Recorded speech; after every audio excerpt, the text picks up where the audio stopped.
Hello, and welcome to Volume 2 of the Princeton Review Word Smart Vocabulary Building Program. In the next hour, we'll help familiarize you with more than 50 words, not to mention several word building blocks like prefixes, suffixes, and roots. We're going to learn a list of important, powerful, and most of all, useful words that should be part of everyone's working vocabulary. Here's how our system works. We'll break down the word list into topic groups. You'll find it's easier to remember new words in the context of a larger group of similar words than it is to memorize an arbitrary list. You'll also find that many words with similar meanings also have similar roots, prefixes, and suffixes. That is to say, the basic building blocks of words show up repeatedly. That way, if nothing else, you'll become familiar with those building blocks and you'll be able to crack open the meanings of countless numbers of words. Each group of words is broken into complementary halves. For example, the first is called long and short. That group has two parts to it, so we'll examine each half individually. First long, then short. Then when both halves have been covered, we'll review the group as a whole and mix things up a bit. You'll be hearing word lists and definitions, as well as stories and speeches highlighting the words, all in rather quick succession. But this is your course to listen to and absorb at your speed, so whenever you feel like stopping the recording or listening to a section again, by all means, do so as often or as little as you like. We're certainly not going anywhere. Here's our first group, the long and the short of it. This could be interesting. Which half shall we start with? I think I'd like to learn the long words first. Great. Here are a bunch of words that all express the notion of length and the many ways that notion can come up. If you want to draw something out, make it last longer, you protract it. Protract means to prolong. For example, the commencement speaker promised not to protract his remarks, but then he spoke for 2 solid hours. It was a protracted speech. If we protract this lesson beyond an hour, we'll run out of recording space. Or, the trial was so protracted that one of the jurors died of old age and another gave birth. Here's another word, chronic. It means lasting a long time.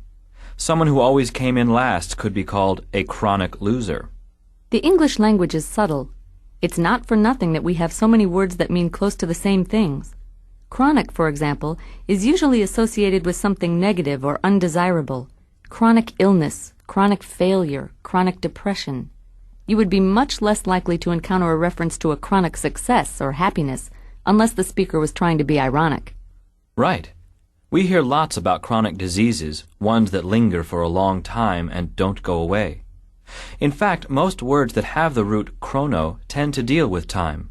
A chronometer, for example, is just a big word for watch, or any device that meters chrono, measures time. If we spend much more time on the word chronic, we'll become ponderous. Ponderous means so big as to be clumsy or heavy. When applied to speech or ideas, it means downright dull.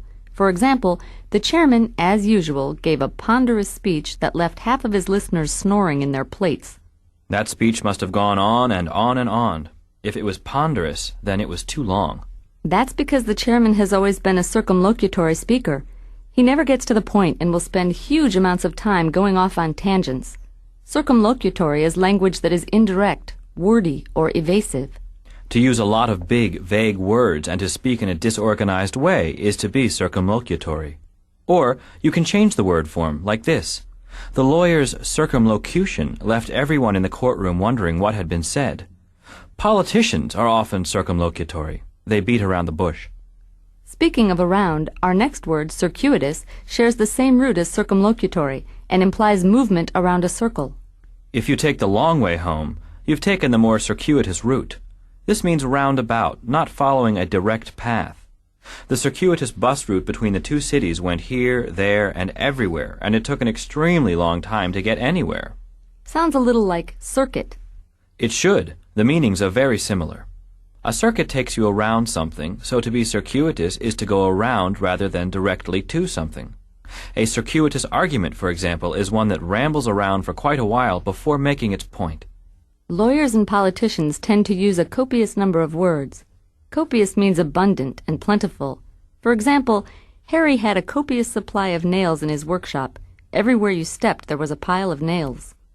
I was famous in college for taking copious notes. I had pages and pages after each class. Copious.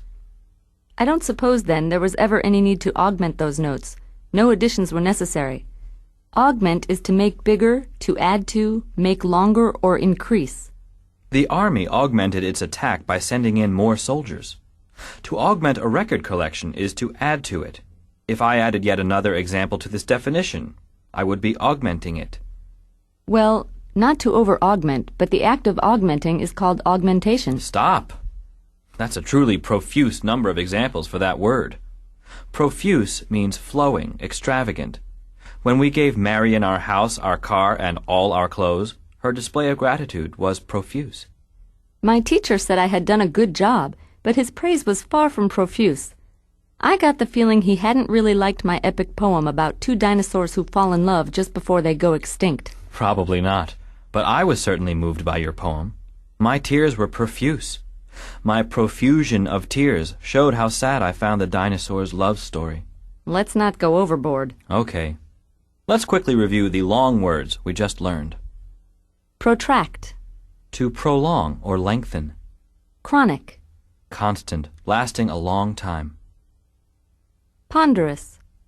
So long as to be clumsy or dull. Massive. Circumlocution. Indirect or evasive expression. Wordiness. Circuitous. Indirect or roundabout. Copious. Abundant or plentiful. Augment. To make bigger, to add to, or to increase. Profuse. Flowing or extravagant. Now we're going to present a speech by someone who will use all of these words. Dr. Fleischer to the operating room. Having suffered for a long time from chronic back pain, I finally agreed to my doctor's suggestion to have surgery. I expected the hospital stay to last only a week, but it's been extended to a month now, and this protracted stay is getting me down. At first, lots of friends came to visit, and I received cards and gifts in great profusion. All that has stopped by now. My case is somewhat unusual, with lots of complications, so all of the young residents have been taking copious notes on my situation. My doctors recommended physical therapy as additional treatment to improve my condition and augment the benefits of the surgery. Personally, I don't feel any improvement, and the doctor can't seem to explain directly what good these exercises are supposed to be doing. He's so long-winded and circumlocutory, he's impossible to understand. His exceedingly roundabout explanations are too circuitous. Rather than simply telling me what's wrong, he delivers a boring, ponderous lecture in difficult medical language. Now it's time to hear about the short of it, words that mean short, quick, or brief. Are you ready? All right. Brevity. Shakespeare said that brevity is the soul of wit. In other words, to be funny, one should be brief. Brevity means briefness. Often people confuse brevity with bravery, but the two are unrelated. Listen, the audience was grateful for the brevity of the after-dinner speaker's remarks. Our listeners may be grateful for the brevity of this example. Well, after all, no one would ever accuse you of being laconic. Laconic describes a person who uses few words. No, I suppose I'm not particularly laconic, but you're no paragon of brevity yourself. The manager's laconic dismissal letter left the fired employees feeling hurt and angry. John Wayne often played laconic characters in the movies. They said little but got a lot done. Laconic has a slightly negative association attached to it. Another word that has a similar but more positive connotation is concise. It means brief and to the point. The scientist's explanation was concise. It was brief and it helped us understand the difficult concept. Or simply, a concise person speaks with concision. It's time for me to curtail your definition of concise. Curtail means to shorten or cut short. For instance, the vet curtailed his effort to cut the cat's tail with the lawnmower. That is, he stopped trying. To curtail a tail, as I hope I just did, is to cut it short. Curtail has an effective mnemonic built right into it. It sounds like what it means. Provisional means conditional, temporary, short-term, or tentative.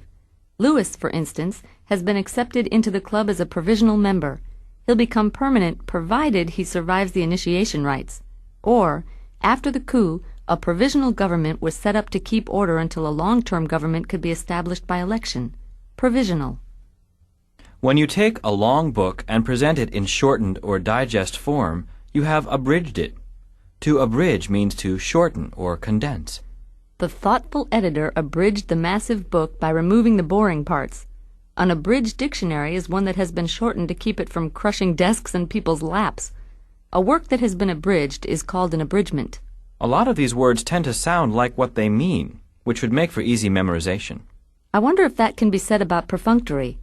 Perfunctory means unenthusiastic or careless. Larry made a couple of perfunctory attempts at answering the questions on the test, but then he put down his pen and his head and slept. Sandra's lawn mowing was perfunctory at best.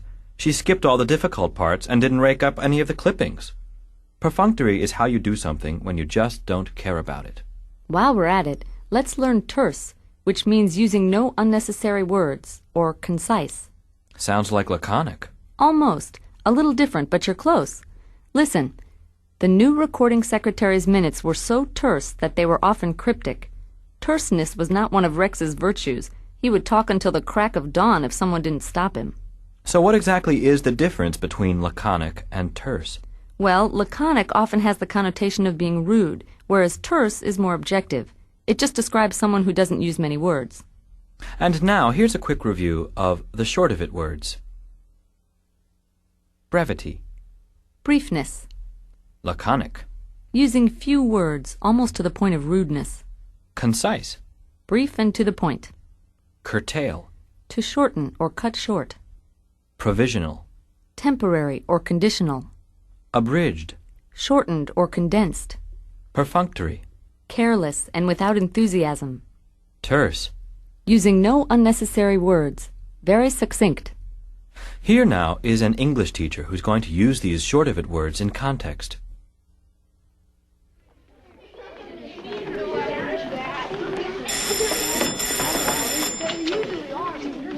In my English literature class, I have some students who like to discuss their opinions all the time, and occasionally I have to curtail their enthusiasm.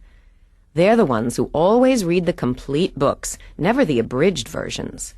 Frequently, they write too much for their assignments, and I have to remind them that the best writing is short and concise. I try to get right to the point myself, and my comments on their papers are quite terse.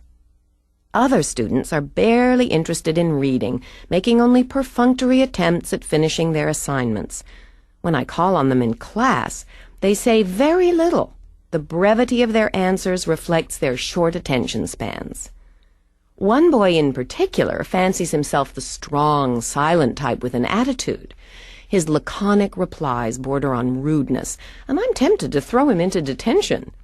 However, punishment isn't a long-term solution. It's only a provisional measure. I'll have to find a way to get to the root of his problem. Here now is a final review of the long and short of it words, mixed up a bit. First, we'll simply name a word and give you time to think of the definition. After the pause, you'll hear the sentence from the speech in which the word was used. Then, a concise definition will follow, along with another example. All right, let her rip. Copious. My case is somewhat unusual, with lots of complications, so all of the young residents have been taking copious notes on my situation. Copious means abundant or plentiful. We always have copious amounts of turkey at Thanksgiving. Abridged. They're the ones who always read the complete books, never the abridged versions. Abridged is shortened or condensed. Hal missed an important part of the story because he read the abridged edition. Brevity. When I call on them in class, they say very little.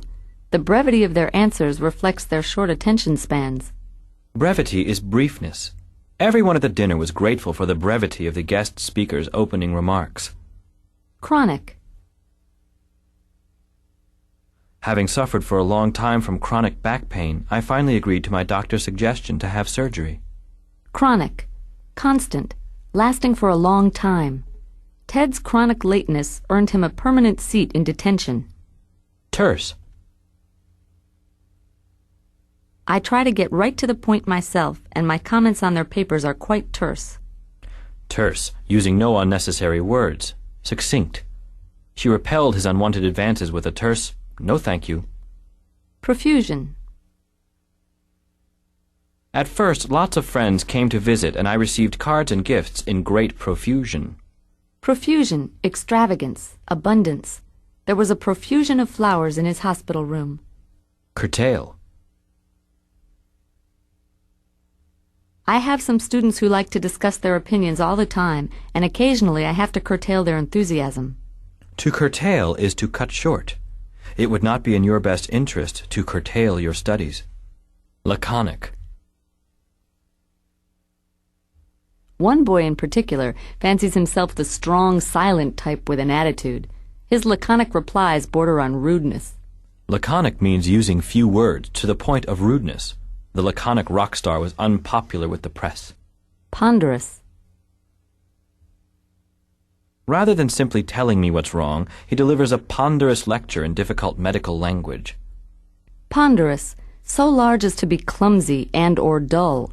Although many of Charles Dickens' books are long, the stories are never ponderous. Provisional. However, punishment isn't a long-term solution. It's only a provisional measure. Provisional means temporary or conditional. The fig leaves were only a provisional cover-up until Eve bought a new dress. Protracted. I expected the hospital stay to last only a week, but it's been extended to a month now, and this protracted stay is getting me down. Protracted. Lengthened or drawn out. John's penchant for sweets led to a protracted visit with the dentist. Augment. My doctor has recommended physical therapy to improve my condition and augment the effects of my surgery. To augment is to make bigger, to add to. Marla augmented her receding chin with implants. Perfunctory. Other students are barely interested in reading, making only perfunctory attempts at finishing the assignments. Perfunctory is careless and without enthusiasm. If you want to sell your car, you'll have to make more than a perfunctory sales pitch. Circumlocutory. He's so long-winded and circumlocutory, he's impossible to understand. Circumlocutory. Evasive, wordy, and avoiding the point. The lawyer tried to protect his guilty client with circumlocutory arguments. Concise. Frequently, they write too much for their assignments, and I have to remind them that their best writing is short and concise. To be concise is to be brief and to the point. Concise definitions are easier to remember than long, wordy ones. Circuitous. His exceedingly roundabout explanations are too circuitous. Circuitous means roundabout, rambling, or indirect, like a circuit. It took her a long time to ski down the mountain because she took a circuitous trail. And with that, we complete the long and the short of it group. Be sure to review the words and their spellings on the enclosed insert card. Often the way a word looks can be a valuable tool for remembering what it means. For example, when I see the word ponderous, I see the word ponder in it. Then I think that when something gets ponderous, like a long-winded campaign speech, I begin to ponder other things, like the weather or the latest baseball standings. The look of the word provides a way for me to remember what it means. Mnemonics are valuable and can be fun to create, so be sure to take some time to develop some for the difficult words. Meanwhile, we're going to plow ahead and start on the next group of words. This one is called the mighty and the meek, and as you can probably tell, it deals with words that express power. We'll cover the mighty first and give you words that talk about what it's like to be powerful. These ought to be good. Let's get started. The first up is Imperial. This one's pretty easy to remember because Imperial, Emperor, and Empire are all derived from the same root. Imperial simply means like an emperor or an empire, regal or stately. George's imperial manner was inappropriate, since he was nothing more than the local dog catcher. Furthermore, a similar word is imperious, which means bossy and usually arrogant. The director's imperious attitude rubbed everyone the wrong way. He was always giving orders. By being imperious, the director was trying to daunt his colleagues. Daunt means to make fearful or to intimidate. For example, the steepness of the mountain daunted the team of amateur climbers who hadn't realized what they were in for. The size of the players on the visiting team was daunting. The home team began to perspire nervously. However, to be dauntless or undaunted is to be fearless or unintimidated. For example, the rescue crew was undaunted by the flames and ran into the burning house. They were dauntless in their efforts to save the people inside. If you're a person with a lot of power, and you're also a jerk about it, you're supercilious. For example, the supercilious Rolls-Royce salesman treated us like peasants until we opened a suitcase full of $1,000 bills. Supercilious means haughty and patronizing. Another example, the newly famous author was so supercilious that he pretended not to recognize members of his old writing class, whom he now believed to be beneath him. Let's take it a notch higher and use a word that means really powerful, autocratic. Technically, autocratic means ruling with absolute authority, but you can also use it to describe someone who is just extremely bossy.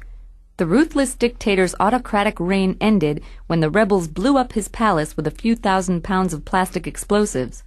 Or, a 2-year-old can be very autocratic. He wants what he wants when he wants it. Also, an autocrat, a person who is autocratic, rules over his or her autocracy. A word that is only slightly different from autocrat is demagogue, which means a leader, but in the sense of a rabble-rouser. Autocrats pay little or no attention to the people over whom they rule, whereas demagogues try to manipulate the public to support their aims. Demagogue is never used in a positive way. Often a demagogue is a despot or an evil ruler.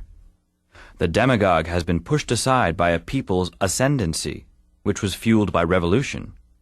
Ascendency means supremacy or domination. Small computers, for example, have been in ascendancy for the last few years. Or, the ascendancy of the new government was a great boon for the economy of the tiny tropical kingdom. And, when something is in ascendancy, it is ascendant. When you have power, here are a couple of verbs you can use. Allocate, which means to distribute, to assign, or to allot. For example, the office manager had allocated just 7 paper clips for our entire department.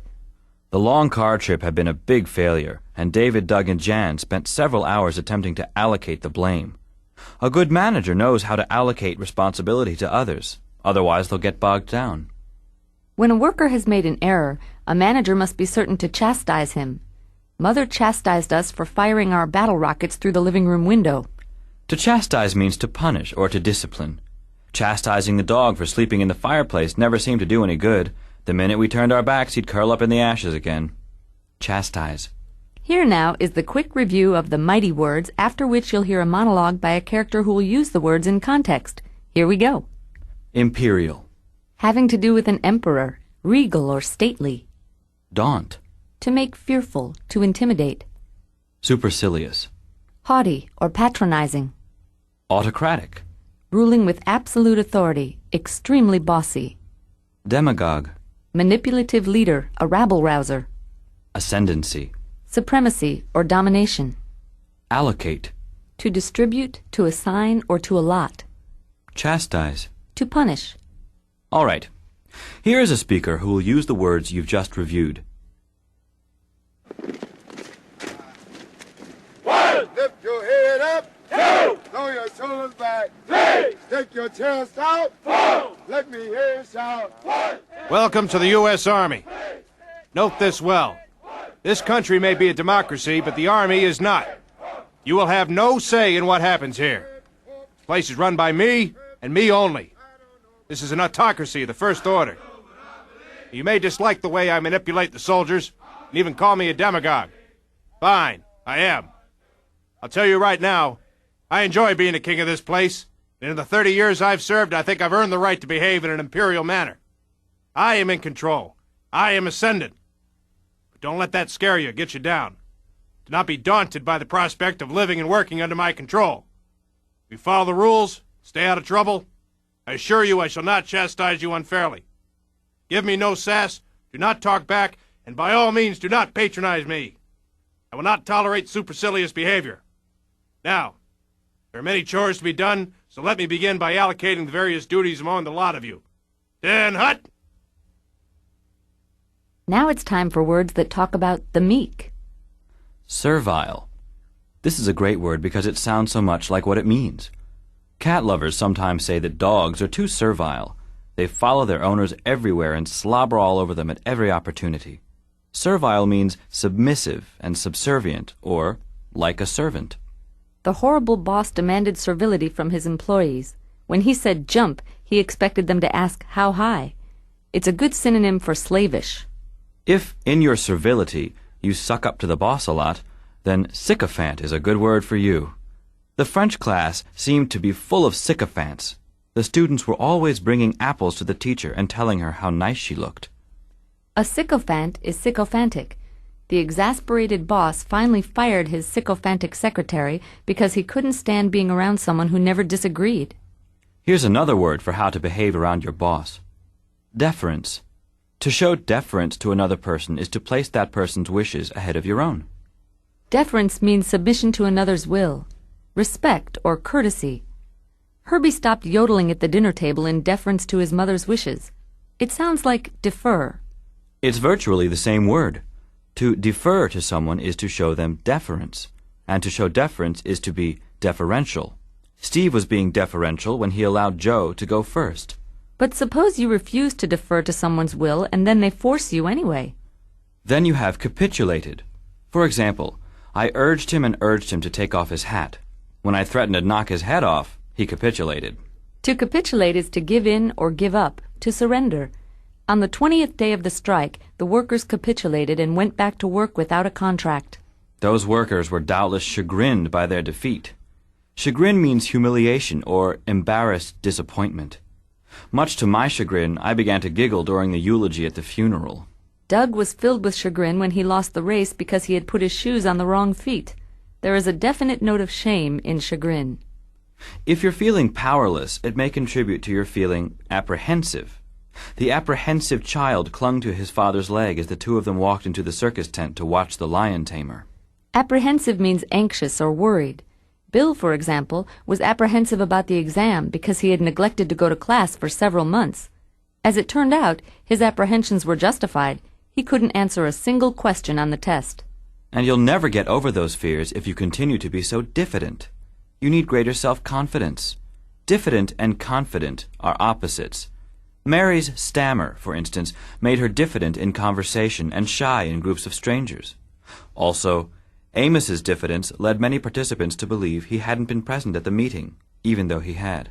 Finally, another word for those of you who give up easily, acquiesce. The pirates asked Pete to walk the plank. He took one look at their swords and then acquiesced. Acquiesce means to comply passively, to assent, to agree.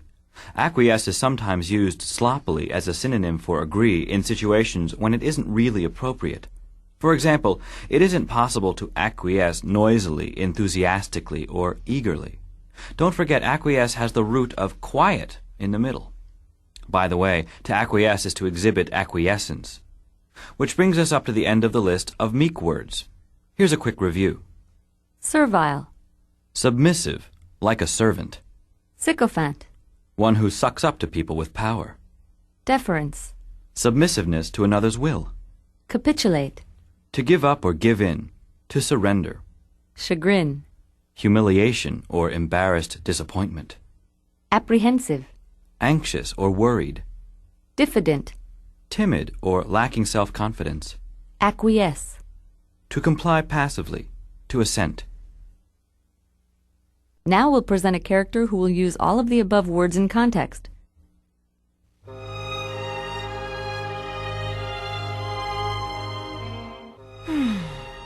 Once again, it's time for the ball, and once again I cannot go. My stepsisters always get preferential treatment, and I must defer to their desires and help them look their best. I argue with them and try to get out of helping them, but they are so cruel and so demanding that eventually I acquiesce.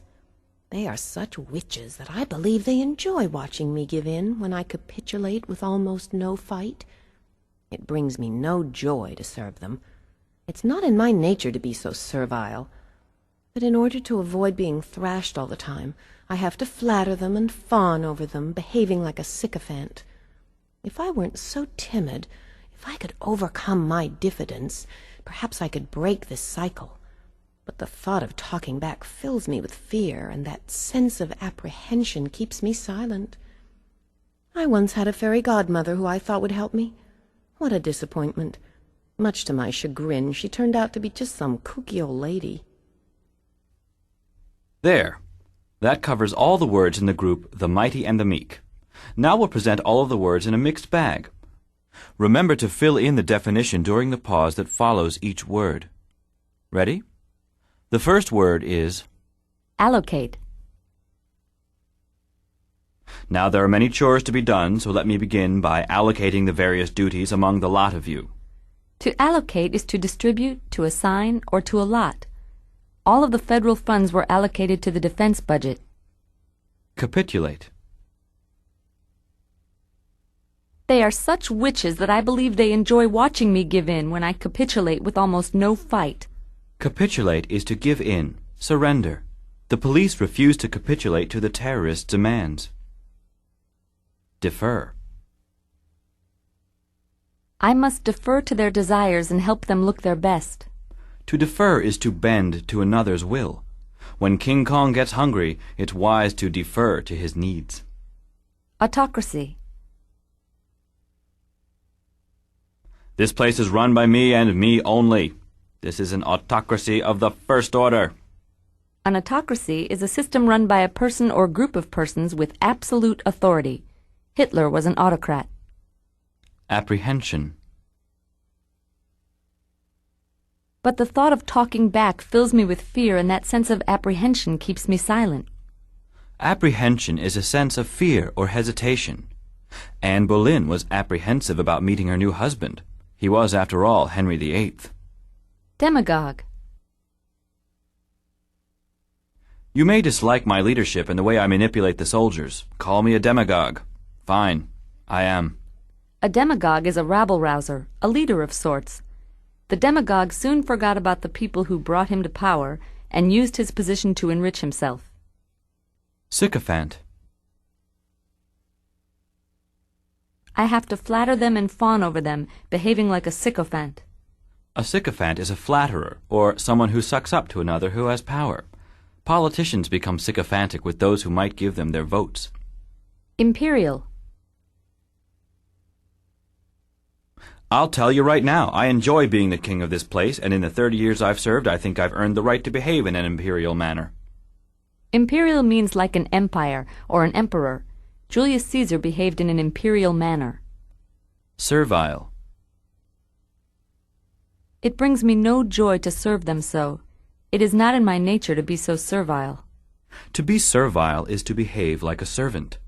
When he told you to lick his boots, he wanted you to be servile. Ascendency.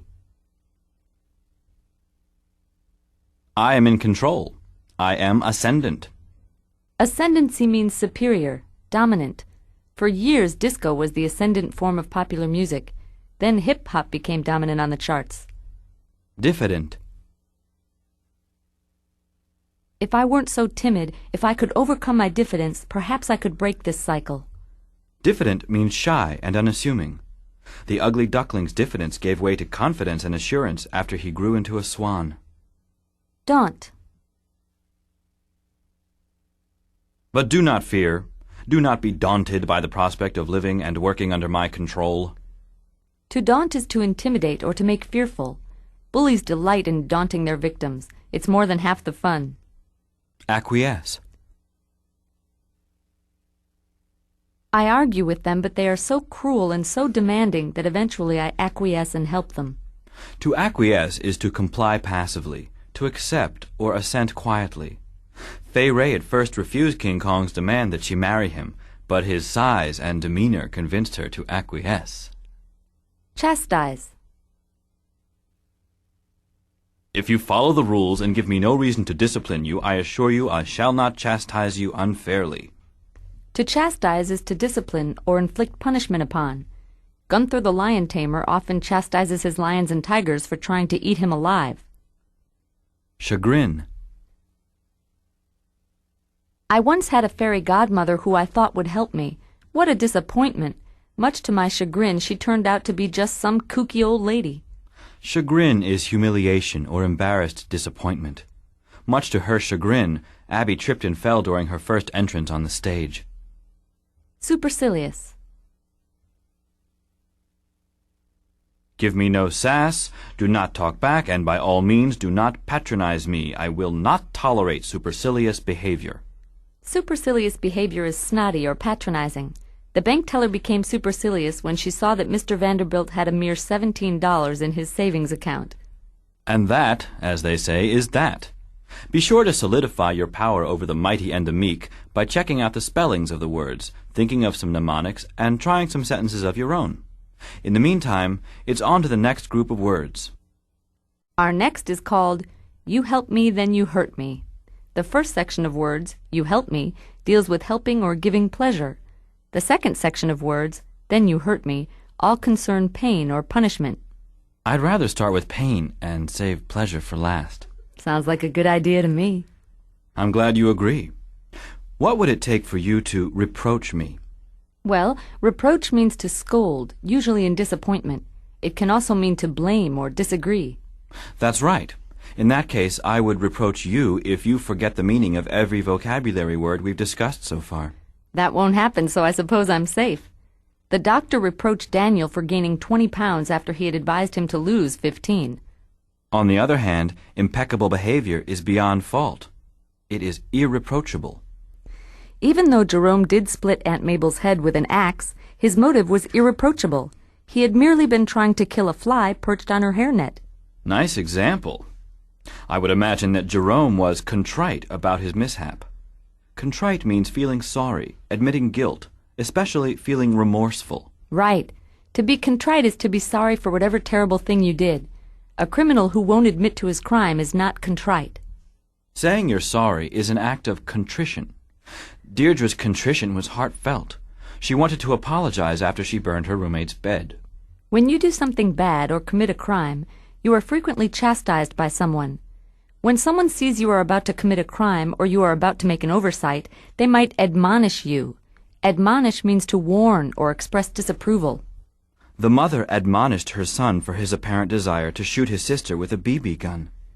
I tried to admonish my dog Grizzly for chasing Muffin, my cat, but my admonishments never seemed to do any good. Try a whip. That would certainly cause poor Grizzly considerable anguish, meaning agonizing physical or mental pain, and it's doubtful if he would learn to keep away from Muffin. Oh, I think after a few times he'd get the idea. That's really cruel. Well, we're trying to learn the word anguish, and there's nothing pleasant about it. It means pain. So the torturer was an expert at causing the prisoners anguish. He was particularly gifted with electric prods. Anguish doesn't have to relate to physical pain. You can also feel mental anguish. A grieving widow might feel anguish over her husband's death. That's right. She might also be vexed by the many gambling debts left by her dead husband. To vex means to annoy, to pester, or to confuse. Millie vexed Willie when she poked him repeatedly with a long, pointed stick. If you were stuck at the bottom of a deep well, you would find your situation extremely vexing. You would be annoyed and perplexed. But at least you wouldn't be thirsty. Ha ha ha. The act of vexing, or the state of being vexed, is vexation. Alexandra's vexation was justified. She was annoyed by the dozens of mosquitoes that kept flying into her nose and mouth. Although she felt itchy for a week, she wasn't debilitated by the bug bites. If you receive a debilitating injury, it keeps you from an active physical life. That's correct. Debilitate means to weaken or cripple. Hank debilitated Stu by hitting him on the head with a skillet. Football players often end their careers due to debilitating knee injuries. To become debilitated is to suffer a debility, which is the opposite of an ability. So a surgeon who becomes debilitated by the paralysis of his hands has lost the ability to operate on other people. Debilitate is easy for me to remember because it has the sound of ability in it. The prefix "d" means away from. A person who is debilitated has therefore moved away from the ability to do something. That's a helpful mnemonic device, and it's making use of your knowledge of prefixes and root words. That type of memory trigger can be helpful with our next word, reprisal. Reprisal means a military action undertaken in revenge for another. It also means the act of taking an eye for an eye. When I look at reprisal or hear it, I remember the word reprise. A reprise is when a musical theme occurs again, so I think of doing something again. The spitballs thrown at the teacher were a reprisal for the teacher's surprise quiz. When you attack someone, there usually is a reprisal. Most people choose to fight back. The CIA feared a reprisal from the terrorists, so it beefed up its security after capturing the terrorist leader. When the girls ripped down the bullies' clubhouse, they knew there would be a reprisal, so they put barbed wire around their own clubhouse. Our last word is subjugate. To subjugate is to subdue and dominate or to enslave. A tyrant will subjugate the peasants living in his kingdom. He will force them to do his bidding. Yes, because when someone is subjugated, they become someone else's subject. They are enslaved. You don't have to be subjugated by a person. You can be dominated by a thing as well. In this age of technology, it is common to feel subjugated by machines. Some VCRs and computers are so complicated you feel sure you are serving them instead of having them serve you. That wraps up our You Hurt Me section, words that deal with punishment and pain. We've had some pretty gruesome examples. I'll look forward to our pleasure section, the You Help Me words. Let's quickly review our painful words before we move on to the monologue. Reproach. To scold, blame, or disgrace. Contrite. Admitting guilt, feeling remorseful. Admonish. To warn or express disapproval. Anguish. Physical or emotional pain. Vex. To annoy, to pester, or to confuse. Debilitate. To weaken or cripple. Reprisal. Military action taken in revenge for another, the act of taking an eye for an eye. Subjugate. To subdue, dominate, or enslave. Terrific. But first, here's a monologue by someone who will use all of the You Hurt Me words in context. I went to a Catholic elementary school, and the nuns scarred me for life. If I spent the rest of my days standing on the street corners tripping nuns, it still wouldn't be a sufficient reprisal for the attacks they made on me and my classmates. The nuns in my school didn't punish us for any good reason. They just loved the power they felt when they subjugated us.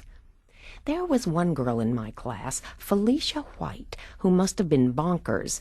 Even though she never did anything wrong and her behavior was beyond reproach, she would confess to anything.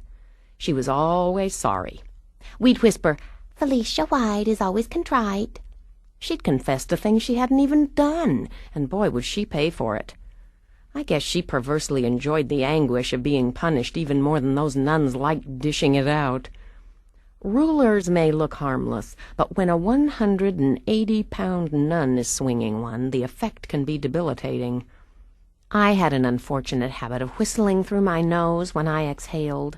Sometimes it got annoyingly loud, and that sure did vex Sister Annabella. She'd look up with a wild gleam in her eyes, wondering if it was me. Then she'd grab the ruler and waddle over to my desk. She wouldn't even take time to admonish me for my bad breathing habits. She would just start swinging. Now that we've finished the You Hurt Me section, it's time to move on to a more comfortable group of words. This next section is called You Help Me, and these words relate to making someone feel better. I, for one, am glad to be done with the words dealing with pain. These examples were getting horrifying, and I was feeling ill. Well, if introducing the first word relating to pleasure or improvement will alleviate your illness, I've done it for you. So you have. Alleviate means to relieve, usually temporarily or incompletely. You did alleviate my illness when you introduced the new words. When you alleviate something, you make it bearable or you lessen it. Aspirin alleviates headache pain. When it comes back, take some more aspirin. A person who has been digging a ditch for hours desires respite. Respite is a period of rest or relief. The prisoners who dug those holes to escape worked without respite in order to get the job done. Respite doesn't last forever. Like alleviate, it implies a temporary state. The new mother fell asleep when her baby stopped crying, but the respite was brief. The baby started up again almost immediately. When I tried to rake the huge field near my house in 5 hours, I was exhausted. I hoped that a 10-minute respite would alleviate my fatigue so that I could start work again quickly. An electric leaf blower would certainly have ameliorated your situation. The prisoner's situation was ameliorated when their warden gave them color television sets and keys to their cells. I know a struggling painter who had no rent money and no furniture. When he received a grant of $50,000, it greatly ameliorated his financial condition. The word ameliorate is used to describe an improvement, or means to improve, to make tolerable. But you cannot ameliorate a person. It generally is used with respect to a condition. Ameliorate is similar to alleviate, but ameliorate means to make something bad better, whereas alleviate means to lessen the bad effect of something bad. Got it? Got it. The next word, venerate, is typically used when referring to a person. Venerate means to revere or to treat as holy, especially because of great age. Lester venerated his grandfather. At 89 years of age, Grandpa Joe seemed to know something about everything. No wonder Lester worshipped him. There is a curious religion that venerates Elvis Presley and hopes that the Pope will declare him a saint. I hear they voted for Elvis to have a halo on his stamp. Oh dear. A person who is worthy of being venerated is said to be venerable. The venerable old woman deserved great respect. She alone knew the long history of the 5 families who had settled the mountain town. When someone does something praiseworthy, they receive approbation. Approbation means approval or praise. The crowd expressed its approbation of the team's victory by gleefully covering the field with daisies. An interesting crowd. Approbation is a fancy word for approval, to which it is closely related. The ambassador's actions met with the approbation of his commander-in-chief, meaning he got a thumbs up. Later, when he eloped with the commander-in-chief's only daughter, it caused the army to have great disapprobation for the ambassador. Disapprobation is disapproval. The students have my sincere approbation for learning all the new vocabulary words. The next word, salutary, means healthful, curative, or remedial. Lowered blood pressure is among the salutary effects of exercise. And people often go to hot springs for the salutary effects of the water. If the springs make you feel better, you will be sanguine about your healthy state. Sanguine means cheerful, optimistic, or hopeful. Peter was sanguine about his chances of winning the Nobel Peace Prize, even though as an 8th grader he hadn't yet done anything to deserve it. If someone is sanguine, they are happy and hopeful. When the professor announced a pop quiz on the history of Spain, most students were nervous and doubted they could pass it. Candace was sanguine, however. She had studied her Spanish history all week. It's important not to confuse sanguine, a nice word meaning cheerful, with a very different word, sanguinary. Sanguinary means bloodthirsty. In his sanguinary frame of mind, the vampire was sanguine when he saw Joe walk straight into the old house with a bare neck. He was optimistic about having blood for dinner. The next word concerns being paid back. Reparation is a noun meaning compensation, a payback. To make a reparation is to repair some damage that has occurred. Defeated countries frequently demand reparations for the destruction they suffer at the hands of the victorious army. Reparation is often associated with war. Victorious countries demand reparations also. After World War I, many countries required reparations from Germany. They felt Germany had taken too much and must pay it back. People also sue to get reparations after car accidents. Juliet sought reparations in court, but her lawyer was incompetent and didn't win any compensation. To appease someone is to soothe them or pacify them by giving in. If a child is constantly nagging you for candy, you can appease them by giving them a lollipop. Larry appeased his angry mother by promising to make his bed till the end of time. The word appease has a temporary feel. It's like keeping someone at bay. Absolutely. The dogs were chasing me down the street. I tried to appease them by throwing them my milk-bone necklace, but they ignored it and kept chasing. They wanted to eat my underwear, which was made out of steak. One of the many dangers of wearing meat to work. Well now, we've finished the You Help Me section. First, a quick review of our words before the monologue. Let's begin. Alleviate. Relieve, usually temporarily. Respite. A period of rest or relief. Ameliorate. To make better or more tolerable. Venerate. To treat as holy, especially because of great age. Approbation. Approval or praise. Salutary. Healthful, curative, or remedial. Sanguine.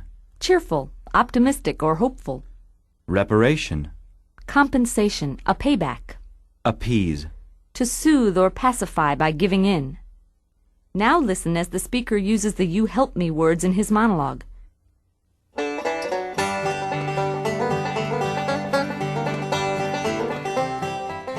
My name is Banjo Joe. At the ripe old age of 101, I've been playing banjo for 82 years. The young'uns tell me I'm the best, and I guess they venerate me quite a bit. I play with 4 other old fellows. We call ourselves the Pink Happy Knee Slappers of Alabama. We've received the widespread approbation of music critics across the country for our revolutionary version of O Susanna. I guess folks like to hear us play. It gives them a moment of respite from all the trials of country living. I started playing banjo because my ma was always hollering that I was a do-nothing, no-account rascal of a boy. I had to calm her down, so I took up the banjo just to appease her. Boy, did that gal have a temper. One day I was on the porch with my pal Washed-Up Jug. We broke the railing, and Ma said either we had to fix it or pay some kind of reparation. That's when I hit upon the idea of a band. We played Ma a few tunes, and she brightened right up. The whole situation was ameliorated. Ma forgot about the railing. She dang near toppled over as she listened to us. She was leaning way back in her rocker, her cheeks shining with joy and a sanguine look on her face. I think she knew her boy had found his calling. We started off playing for the sick folks over at the Lord Have Mercy Hospital, and boy, it was a miracle. Our strumming must have had a salutary effect on those people. They'd start off aching and end up dancing. One fellow named Willie had a broken nose. He told us only our strumming could alleviate his pain. Now we've covered all the words in You Help Me, Then You Hurt Me. Words that concern both making someone feel better and making someone feel worse. Now we'll mix the words together. Draw one out of the hat and pass it your way. Reprisal. If I spent the rest of my days standing on the street corners tripping nuns, it still wouldn't be a sufficient reprisal for the attacks they made on me and my classmates. A reprisal is military action taken in revenge for another, the act of taking an eye for an eye. The rebel troops' reprisal was swift but devastating.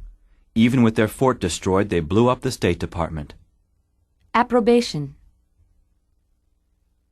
We call ourselves the pin-capping knee-slappers of Alabama. We've received the widespread approbation of music critics across the country for our revolutionary version of O Susanna. Approbation is approval or praise. Minnie received her teacher's approbation when she handed in the paper. Appease. I had to calm her down, so I took up the banjo just to appease her.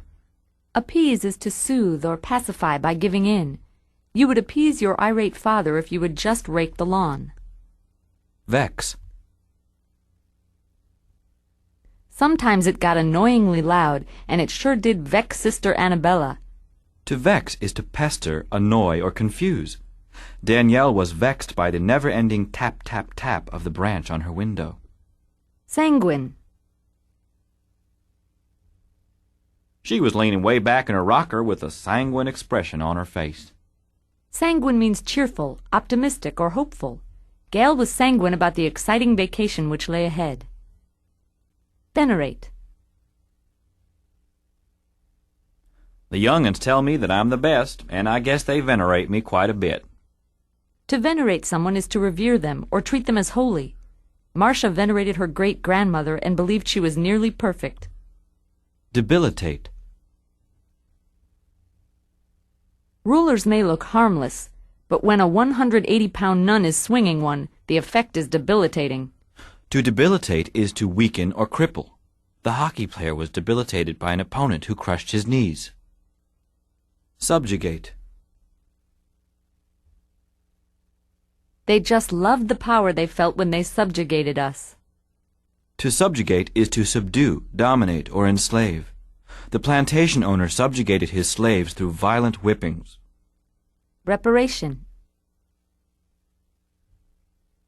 We broke the railing and Ma said either we had to fix it or pay some kind of reparation. A reparation is a repaying or compensation. I'll give you reparations for the damage I did to your house so you can fix it. Alleviate. He told us only our strumming could alleviate his pain. When you alleviate something, you give it temporary relief. My aching sinus condition was alleviated when I took a decongestant. Contrite. She would confess to anything. We'd whisper, "Felicia White is always contrite." To be contrite is to admit guilt or feel remorseful. Harry the Hulk was contrite when he actually broke Titanic Tim's arm during a worldwide wrestling match. Ameliorated. We played Ma a few tunes and she brightened right up. The whole situation was ameliorated. To make something better is to ameliorate it. Hester's nausea was ameliorated when the man pulled her off the wildly spinning merry-go-round. She felt relieved and much less dizzy. Admonish. She wouldn't even bother to admonish me for my bad breathing habits. To admonish is to warn or express disapproval. Anguish. I guess she liked the feeling of anguish even more than those nuns. Anguish is agonizing physical or mental pain. Ah, Humphrey screamed. I'm in anguish. Somebody pull those leeches off my body. Salutary. Our strumming must have had a salutary effect on those people. To be salutary is to be curative, remedial, or helpful. Rhoda hoped the medicine would have a salutary effect and get rid of sores on her arm. Respite. It gives them a moment of respite from all the trials of country living. Respite is a period of rest or relief. Hoping for respite, the gravedigger begged his employer for a short lunch break.